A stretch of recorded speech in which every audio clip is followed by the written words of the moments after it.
plantoides. Qual que é a melhor parte, qual que é a parte mais prazerosa, mais gratificante, mais contemplativa de todo esse rolê que a gente convive de plantas de casa, plantas em casa? A mim, como eu trago há anos, o grande barato aí de todo esse rolê é o processo, é a jornada, é o próprio cultivo. Isso é um aspecto muito interessante.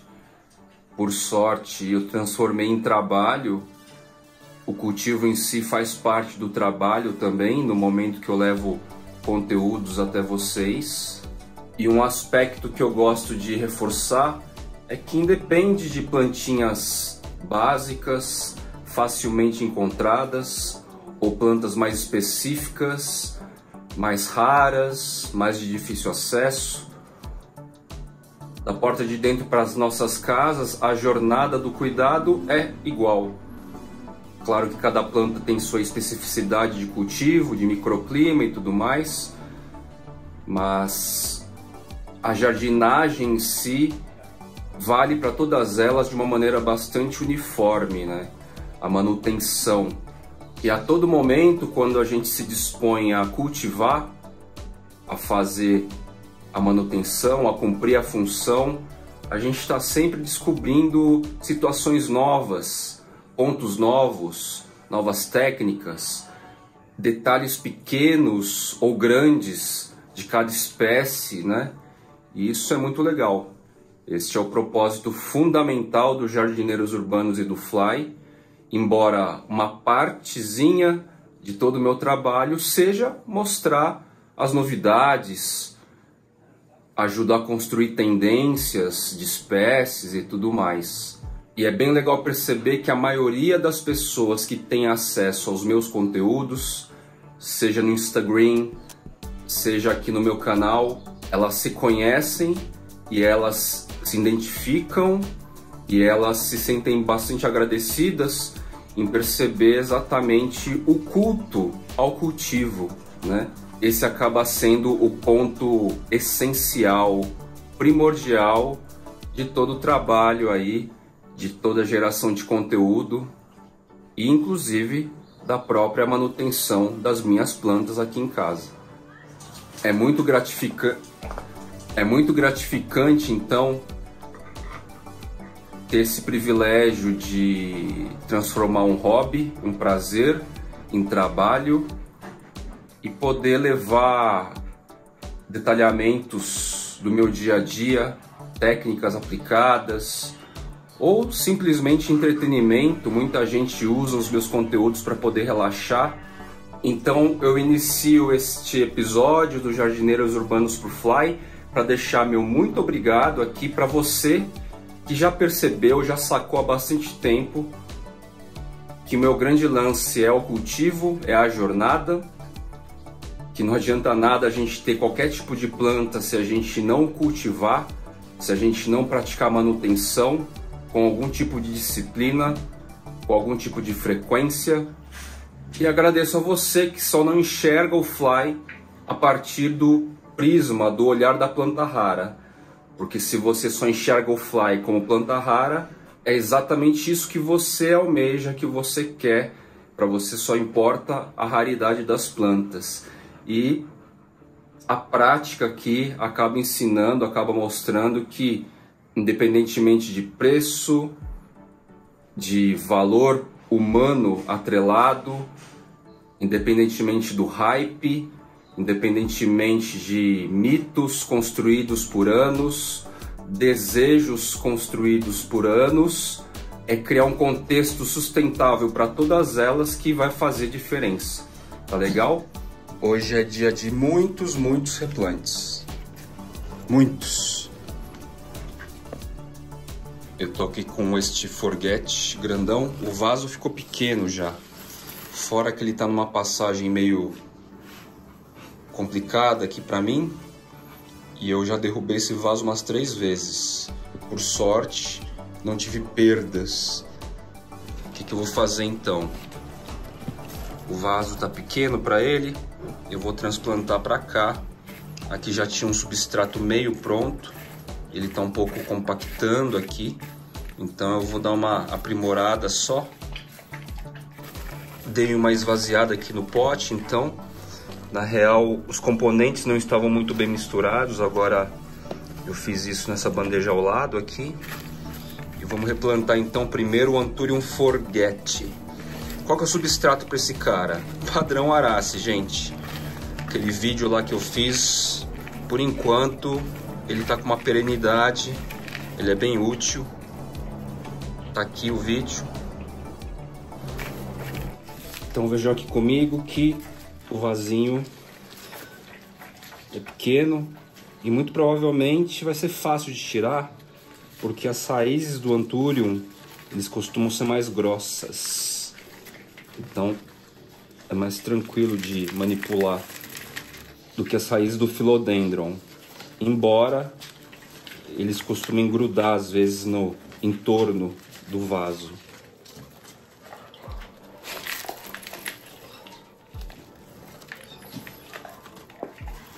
Vejam só, o vaso já estava meio apertado, no sentido de que as raízes estão invadindo toda a lateral, certo? Eu busco manter o máximo do torrão. Vou posicionar para esse canto aqui.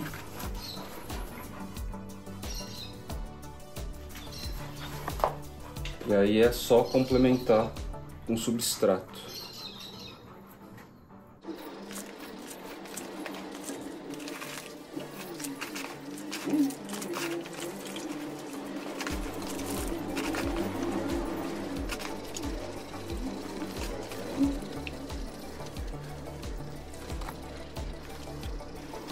Bom, tá feito.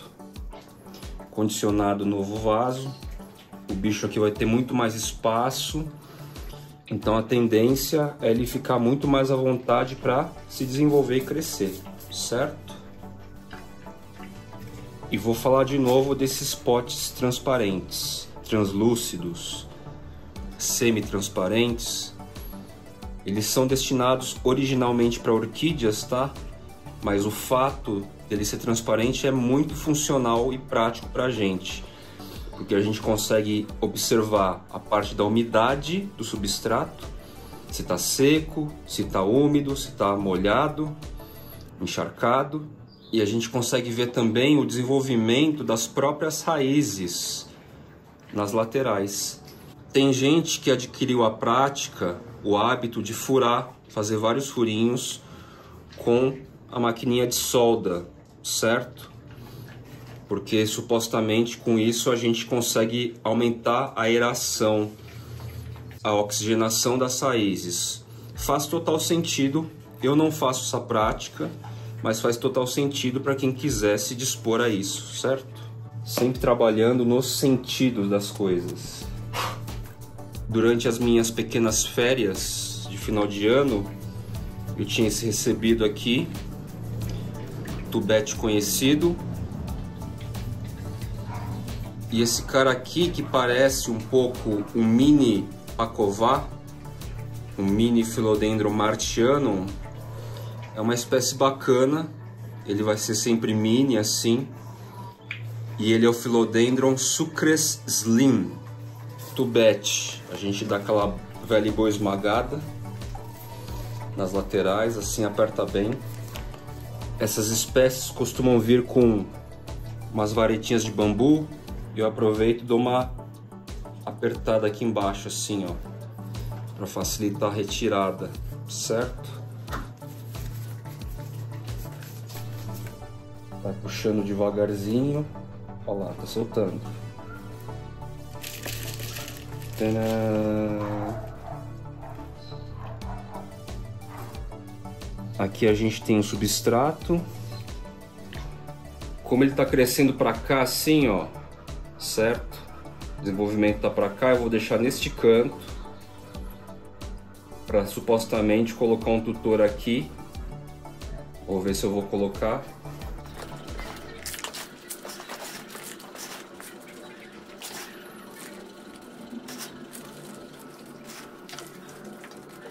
Tá aqui. Vocês viram que em relação de proporcionalidade da quantidade de raiz que tinha para esse vaso, a gente tem uma sobrevida, a gente tem um tempo útil legal aqui para a espécie desenvolvendo num pote, num vaso desse tamanho.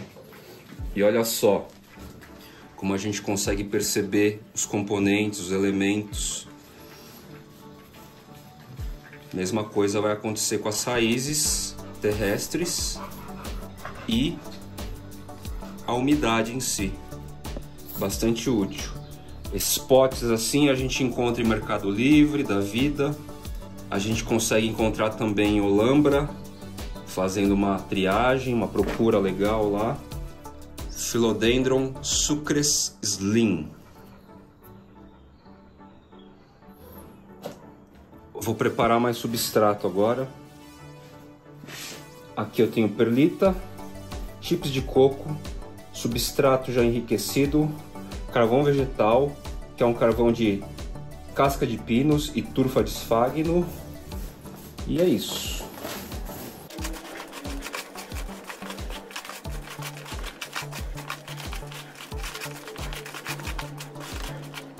O episódio está com espécies diversificadas, famílias. Essa aqui é uma Amarantaceae e é uma Amaranta cristata silver sheen. É um cultivar. Ela é aparentemente simples, né? Mas lá fora os gringos ficam bem loucos por ela. Voltei a ter uma Amarantaceae no meu cultivo aqui. Eu estava refletindo a respeito. Como ela é uma espécie cultivada num contexto natural, ou seja, não vem de laboratório, nada disso. Begoniaceae, Marantaceae, que são famílias que a gente já tem mais em produção em escala, elas perdem um pouco da resistência estrutural.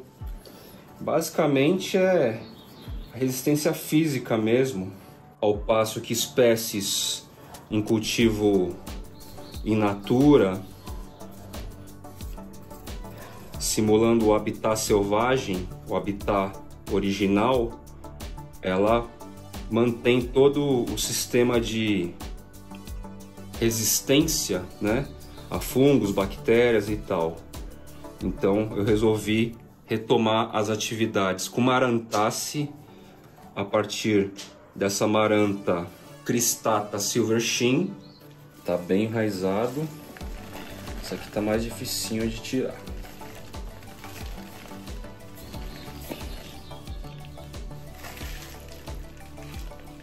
Raízes são bem fininhas. Não sei se vocês vão perceber aqui, ó. Vocês percebem que as raízes vão formando esses riscos longitudinais aqui, certo?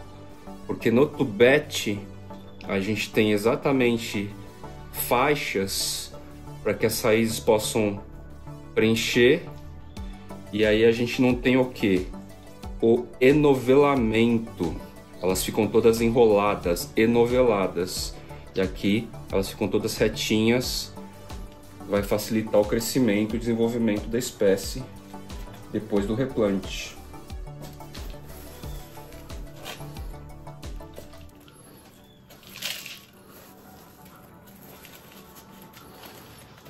O substrato das Marantaceae é padrão Arace, por serem plantas de subbosque também, ok?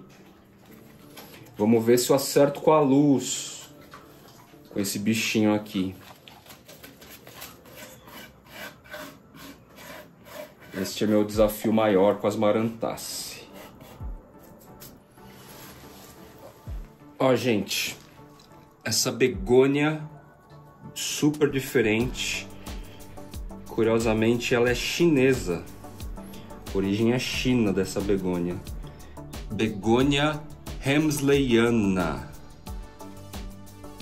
Ela tem essas máculas, como a maculata, certo? E essas máculas vão mudar um pouco a forma. Vão formar uns riscos ainda. É que essa muda é juvenil. Ela estava no terrário aquário, certo? cresceu bastante lá. E agora eu vou fazer a adaptação externa, vamos ver se ela não murcha muito, porque a begoniace, em geral, tirando a acetosa por enquanto, quando eu retiro do contexto de terrário aquário e deixo na área externa, elas murcham bastante. Praticamente elas precisam retomar do zero o fluxo de desenvolvimento. Vamos ver se eu consigo manter esse carinha aqui assim, porque a umidade externa, diante de tantas chuvas, está muito alta. Hoje e ontem não choveu por aqui, mas dentro de casa está batendo 80%, 82%, mesmo sem chuva ainda, por causa de tanta água que caiu nos últimos dias. E olha só que curioso, a mudinha veio num potinho, num copo de café. As raízes terrestres já estão vazando pelo buraquinho aqui, ou seja, ela está bem apertada aqui. Foi a dica do próprio produtor, conversando com ele ontem. Ele me indicou umas espécies novas agora, que eu vou apresentar em breve para vocês, eu adquiri. E ele falou, põe num pote maior, porque aí você vai ter um crescimento legal, viu? Ele mostrou algumas espécies dele que ele fez esse recondicionamento. Nossa, super se desenvolveram nesse período favorável de calor, bastante umidade que a gente está vivendo nesses anos e possivelmente daqui para frente, se a gente não fizer mudanças radicais em relação à efetiva exploração da natureza, né? Não sei vocês, mas eu sou meio adepto ao controle de natalidade mundial. Tem muito ser humano no planeta. Talvez ela esteja um pouco estiolada, justamente porque ela estava sob luz artificial. E eu percebi que as begônias, elas estiolam um pouco dentro do terrário aquário, muito mais do que Anthurium ou Philodendron. Isso significa o quê? Que no habitat natural, elas possivelmente precisam de mais luz, inclusive, do que os próprios Philodendron e Anthurium, tá? Então, sabendo disso,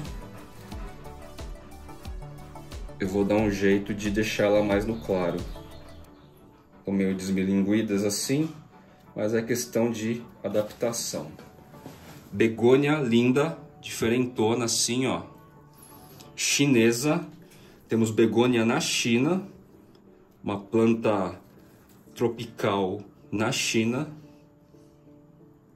Begônia Hensleyana. Aqui está a Aglaonema modestum mediopictum. Ela tem uma variegação semelhante que lembra o Philodendron Brasil. E ela é próxima da Aglaonema modestum variegatum. Certo? Minha terceira Aglaonema no rolê aqui. Tenho apenas 3. A modestum variegatum. Agora a modestum mediopictum. E a famigerada Pictum tricolor. Um detalhe técnico importante, plantoides. Como eu reguei bem as minhas plantas aqui dessa área onde tem a cobertura antes desse período de chuva, que já são uns 15 dias quase de chuva todos os dias, 2 horas chovendo, 3 horas ou mais todos os dias, chuva pesada, eu estou exatamente o tempo que está chovendo sem molhar as minhas plantas aqui dessa área, inclusive indoor. Os substratos, boa parte, 99%, ou 100%, está tudo úmido ainda, tá? Impressionantemente, como a umidade relativa do ar não baixa, está em 80 e poucos %, e há 15 dias chove muito, todos os dias, algumas horas, ou praticamente o dia todo, eu não reguei mais minhas plantas. O ar está altamente úmido e os substratos não secaram. Talvez um tutor ou outro de esfagno vale a pena eu borrifar e tal, beleza? Mas vejam só como é relativo essa história de dia sim, dia não regar, a cada 3 dias, a cada 5 dias. Cada um tem uma dieta, uma fórmula. Não funciona. Então, um detalhe aí importante para vocês se atentarem. Tá chovendo muito no Brasil todo, praticamente. E se vocês mantiverem a frequência de rega, a tendência é vocês alagarem as raízes, tá? Esse cara tá bem enraizado, hein? Dá para sentir.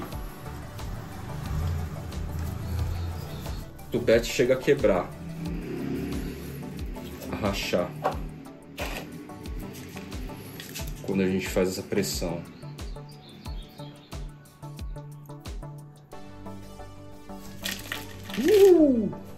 Olha lá, aqui dá para perceber melhor. A estrutura interna do tubete então tem aquelas fendas e as raízes descem aqui linearmente.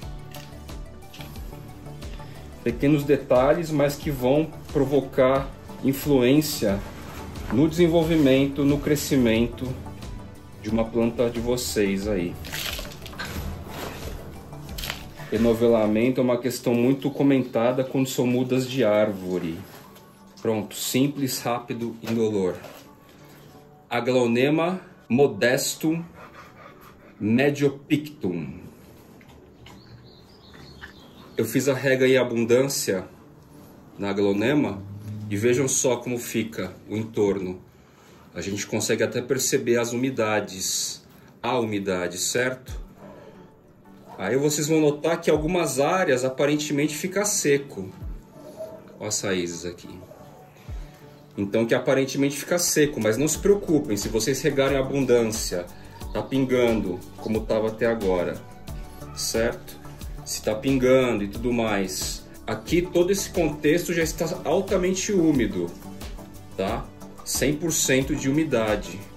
Então se ficar algumas areazinhas secas, não paranoiem com isso.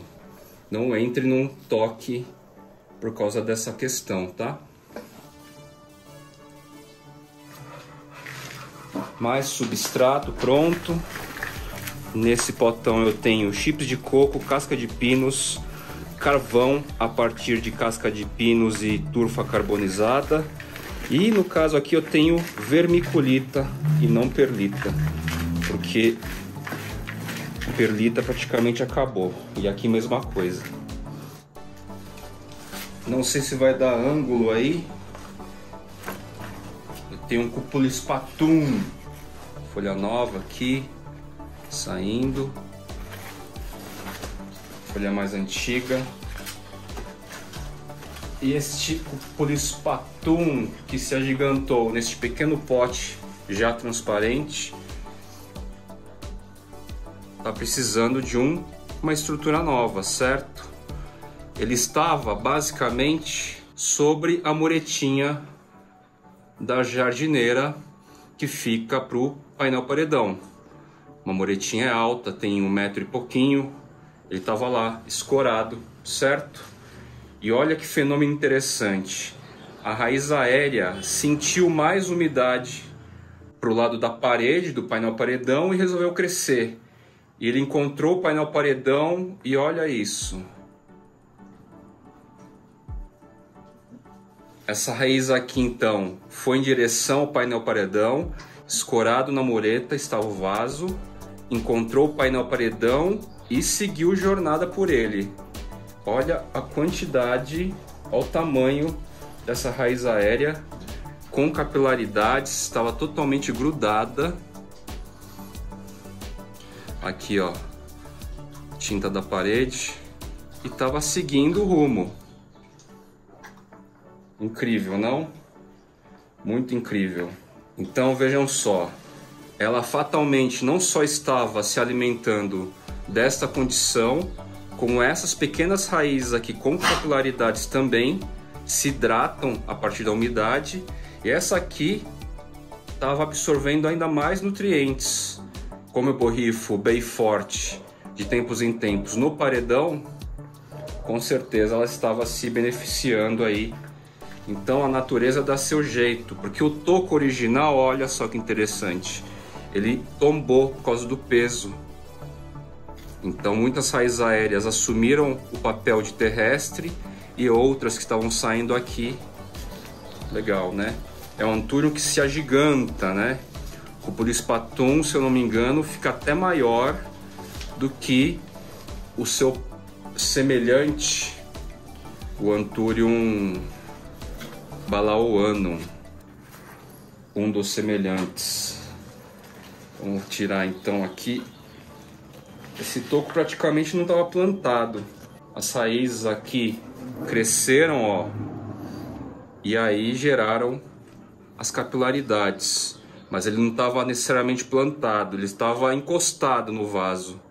Em algum momento deve ter tombado, não percebi, mas as raízes aéreas conseguiram encontrar um lugar fértil para crescimento e desenvolvimento, e deu-se o jeito aqui de criar as capilaridades. Esse é o poder da natureza, meu povo. Vamos ver como que eu vou condicionar essa bichinha, que ela tá bem desengonçada. E eu confesso gostar de deixar, em algumas situações, ou na maioria delas, a natureza meio que intervir. Ah, o caule tá meio torto, a planta não tá tão reta, arruma, não arruma. Às vezes eu deixo, né? Eu não tenho nenhuma pretensão de venda para deixar as plantas com folhas perfeitas, retinhas nos vasos, centralizadas e tudo mais. Então é importante essa influência aqui da própria natureza seguindo seus rumos, buscando seus caminhos. A própria passagem do painel paredão para cá, para a estufa, já virou um matagal, literalmente. É como se eu estivesse fazendo uma trilha. Quando eu comecei a produzir esse vídeo, eu sentei no banquinho aí e dei uma olhada geral, assim, bati o olho no ângulo que eu estava avistando e falei, meu Deus do céu, eu tô praticamente num trecho de mata mesmo. Tá certo que tá cheio de intervenção humana, né?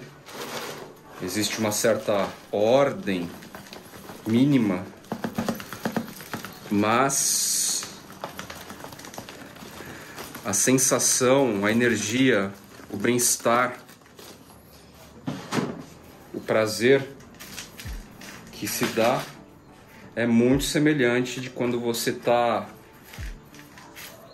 numa trilha, numa mata mais densa e tudo mais. Quem curte essa vibe já fez trilhas por aí, Brasil afora, ou fora do Brasil, inclusive, sabe exatamente o que é isso. Preciso complementar de substrato, que faltou um pouquinho. No final, esse discurso de encontrar prazer no que se trabalha, trabalhar com o que se gosta, às vezes parece ser um discurso demagógico, político de uma geração. Quem falava muito isso era o Steve Jobs.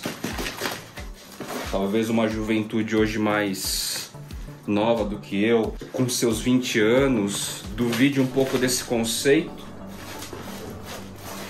Não bote muito fé nessa existência, mesmo porque não começou ainda uma jornada clara profissional. Mas eu quero dizer que para alguns acontecem. Pode não acontecer para todo mundo. Agora, se você acredita, é aquilo que eu já falei. Não existe nada mais forte e poderoso do que a própria crença ou as próprias crenças, certo? Individuais ou coletivas, porque às vezes o coletivo ajuda a fortalecer a nossa própria crença, principalmente em países ocidentais. Mas a nossa crença, como eu acredito muito na relação de prazer com aquilo que se faz, e isso acho que desde a minha infância, arrancando inclusive um pouco os cabelos dos meus pais, do meu pai, deixando ele um pouco careca, eu sempre segui, mesmo que ainda inconsciente, mesmo que ainda sem ter noção das coisas, jovem, muito jovem, eu segui esse fluxo e venho seguindo. Então é isso, meus queridos plantoides. Encerrando por aqui, esse foi o último replante do dia, ou pelo menos do vídeo. Esse cara tá todo desengonçado, mas certamente na hora que eu posicioná-lo agora no novo espaço, com esse vaso 3 vezes maior, ele vai começar a entregar formas mais maduras que o Cupulis Patum nos oferece aí. Valeu, meus queridos. Até o próximo episódio do Jardineiros Urbanos por Fly.